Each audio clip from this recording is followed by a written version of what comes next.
কি গো, কেমন আছো তোমরা সবাই? জানি গো, খুবই গরম। মন থেকে ভালো থাকলেও শারীরিক দিক থেকে কেউই ভালো নয়। এত গরমের পরিমাণ বেড়েছে, আর টেকা যাচ্ছে না, তাই না বলো?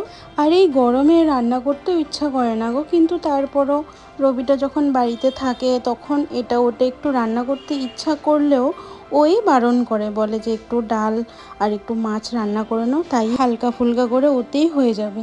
তো রবি তো ঘুমাচ্ছিল, সোনার পুপার স্কুল বন্ধ, গরমের ছুটি পড়ে গেছে। তো আজকে রবি সকালবেলা ডিউটি থেকে এসে নিয়ে এসেছিলো পাবদা মাছ।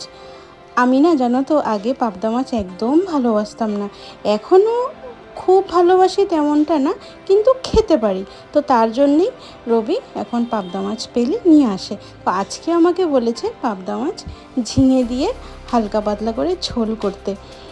কদিন আগে পাবদা মাছ এনেছিল, তখন সর্ষে পোস্ত দিয়ে রান্না করেছিলাম। তো আজকে ওই জন্যেই একটু শিলনোড়াতে বেটে নিলাম আদা, 2 কোয়া রসুন আর অল্প পেঁয়াজ, কাঁচা লঙ্কা। আর দেখো এদিকে আমার হাতটা কেটে বসে আছে।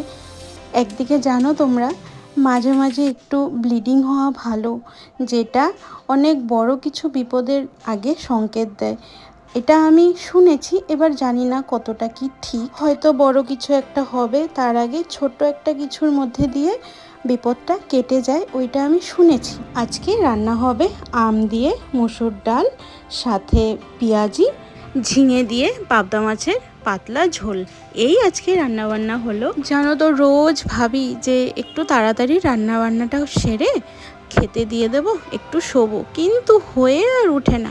আজকে ভুলেই গেছিলাম যে আমার কত কাপড় কাচা রয়েছে। স্নান করতে যাব, তখন দেখছি যে সকালে আমি এতগুলো কাপড় ভিজিয়ে রেখেছি। আমার তো মাথাতেই নেই যে আমার কাপড়গুলো কাচতে হবে, তারপর সেগুলো করে উঠতেই আজকে আমাদের অনেক লেট হয়ে গেল খাওয়া দাওয়া করতে। এখন সন্ধেবেলা রবি সোনাই পুপাইকে দিয়ে আসলো গান স্কুলে। আমাকে বলছে, মুন্না একটু লাল চা বানিয়ে দেবে? সত্যি কথা জানো তো, আমাদের বাড়িতে না চা একদমই হয় না।